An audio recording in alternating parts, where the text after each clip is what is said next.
बस थोड़ी ही तो पी है। कदमों के लड़खड़ाने और कुंडी खटखटाने की आवाज़ सुनकर निधि चौकन्ना हो उठी और बड़बड़ाई, आज फिर? आंखों में नींद तो थी ही नहीं। झटपट दरवाज़ा खोला। माधव को दुख और नफरत से ताकते हुए वह बुदबुदाई, क्या करूं इनका? इस शराब से पिन छूटे तो कैसे? ऐसे क्या ताक रही है? मैं कोई तमाशा हूँ क्या? क्या मैं कोई भूत हूँ? माधव बहकती आवाज़ में बड़बड़ाया, नहीं, कुछ नहीं। कुछ कदम पीछे हटकर निधि बोली, तो फिर ये तमाशा ही है ना, बोलती क्यों नहीं? कहता हुआ माधव धड़ाम से सामने रखी चौकी पर पसर गया। निधि झटपट रसोई घर से एक गिलास पानी ले आई। माधव की ओर पानी का गिलास बढ़ाकर निधि बोली, लो पानी पी लो। P low? पीकर तो आया हूँ, कितना पी लूँ? अपने पैसों से पिया, अकबर ने भी पिला दी और तुम भी पिलाने चली हो। निधि कुछ बोलती कि माधव ने उसके हाथ से गिलास झपट कर दीवार पर पटकाते हुए चिल्लाया, मजाक करती है, ये मजाक करती है मुझसे, पति के साथ मजाक करती है, पानी पानी देती है। माधव उठकर निधि की ओर बढ़ा। निधि सहम कर पीछे हटी ही थी कि माधव डगमगाता हुआ सामने की मेज से जा टकराया। मेज एक तरफ उलट गई। मेज पर रखा सारा सामान जोर की आवाज़ के साथ नीचे बिखर गया। खुद उसका सर दीवार से जा टकराया और गुस्से में बड़बड़ाता हुआ वह निधि की ओर झपट पड़ा। निधि को सामने न पाकर माधव फर्श पर बैठकर फुट फुट कर रोने लगा। माधव के सामने से हटकर निधि एक कोने में दुबकी खड़ी थी। उसे काटो तो खून नहीं। वह एक टक नशे में धुत अपने पति को देख रही थी। उसका कलेजा फटा जा रहा था। माधव के रोने की आवाज़ सुनकर बगल के कमरे में सोए दोनों बच्चों की नींद टूट गई। आंखें मलती 10 साल की मुन्नी और उसके पीछे 8 साल का बेटा रमेश पिता की ऐसी हालत देखकर हैरान परेशान थे। पिता के इस तरह के बर्ताव के वो दोनों आदी थे। आज पिता के रोने से उन्हें बड़ी तकलीफ हो रही थी, पर माँ के गालों से लुढ़कते आंसुओं को देखकर वे और भी दुखी हो गए। बेटी मुन्नी माँ का हाथ पकड़कर रोने लगी। रमेश डरा सहमा, कभी बाप को देखता तो कभी माँ के आंसुओं को। माधव को लड़खड़ा कर खड़ा होता देख तीनों का कलेजा पसीज गया। तभी माधव निधि पर झपट पड़ा, मुझे भूख नहीं लगती क्या? तुझे मार डालूंगा। तुमने मुझे गिरा दिया और आंसू बहा रही है, झूठ मूठ के आंसू। तुमने मुझे मारा, मैंने तेरा क्या बिगाड़ा? क्या बिगाड़ा बता? निधि के बाल उसके हाथों की गिरफ्त में आ गए। वह उन्हें छुड़ाने की नाकाम कोशिश करने लगी। बेटी मुन्नी जोरों से रोने लगी।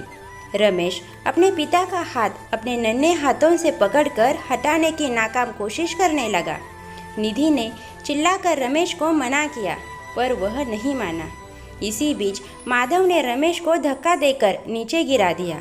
उसका सर फर्श से टकराया और देखते ही देखते खून का फव्वारा फूट पड़ा। खून देखकर निधि बदहवास होकर चिल्ला पड़ी, खून! रमेश, मेरे बेटे के सिर से खून! खून देखकर माधव का हाथ ढीला पड़ा। निधि और मुन्नी दहाड़े मार कर रोने लगे। पड़ोसियों ने आकर सारा माजरा देखा और रमेश को अस्पताल ले जाकर मरहम पट्टी करवाई। खाना रसोई घर में यूं ही पड़ा रहा। निधि रात भर रमेश को सीने से लगाए रोती रही।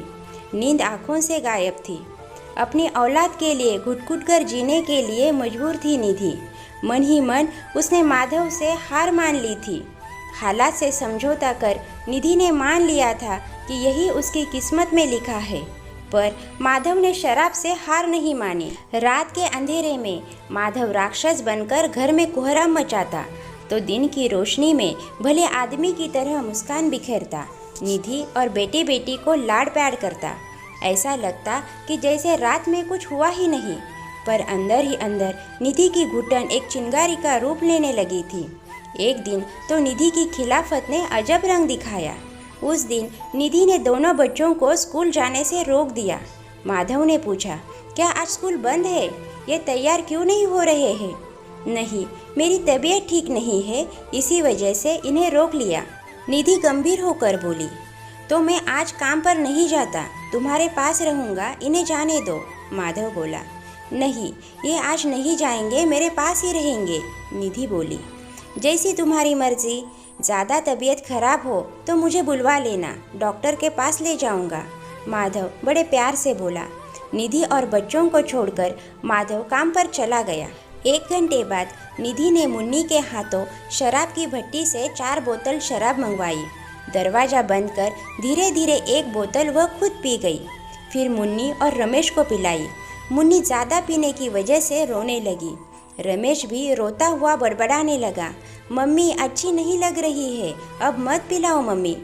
पी लो, थोड़ी और पी लो, देखो मैं भी तो पी रही हूँ, रुक रुक कर निधि बोली और दोनों के मुंह में पूरा गिलास उड़ेल दिया। दोनों ही फर्श पर निढाल होकर गिर गए। निधि ने दूसरी बोतल भी पी डाली और वह भी फर्श पर लुढ़क गई। थोड़ी देर बाद बच्चे उल्टी करने लगे और चिल्लाने लगे। बच्चों की दर्द भरी कराह और चिल्लाहट सुनकर पड़ोसी दरवाज़ा तोड़कर घर में घुसे। वहाँ की हालात देखकर सभी हैरान रह गए। कमरे में शराब की बदबू पाकर उन्हें समझने में देर नहीं लगी कि माधव की हरकतों से तंग आकर निधि ने ऐसा किया है। पड़ोसियों ने तीनों को अस्पताल पहुंचाया। खबर पाकर माधव अस्पताल की ओर भागा। निधि और बच्चों का हाल देखकर वह पछाड़ खाकर गिर पड़ा और फूट फूट कर रोने लगा। बचा लो भैया, इन्हें बचा लो, मेरी निधि को बचा लो, मेरे बच्चों को बचा लो, कहता हुआ माधव अपनी छाती पीट रहा था। और शराब पियो माधव, और पियो, और जुल्म करो अपने बीवी बच्चों पर, देख लिया? एक पड़ोसी ने गुस्साते हुए कहा। नहीं नहीं, मैं कसूरवार हूँ, मेरी वजह से ही यह सब हुआ। उसने कई बार मुझे समझाने की कोशिश की, पर मैं ही अपनी शराब की बुरी आदत की वजह से मामले को समझ ही नहीं पाया, रोते रोते माधव बोला। करीब 1 घंटे बाद डॉक्टर ने आकर बताया कि दोनों बच्चे तो ठीक है, पर निधि ने दम तोड़ दिया है, उसे बचाया नहीं जा सका। उस पर शराब के असर के अलावा दिमागी दबाव भी बहुत ज़्यादा था। माधव फूट फूट कर रोने लगा। उसे अकल तो आ गई थी, पर इतनी अच्छी बीवी खोने के बाद। दोस्तों, कहानी अच्छी लगे तो लाइक ज़रूर कीजिए और ऐसी ही कहानियाँ सुनने के लिए हमारे चैनल को सब्सक्राइब कीजिए। मिलते हैं अगली कहानी में। धन्यवाद।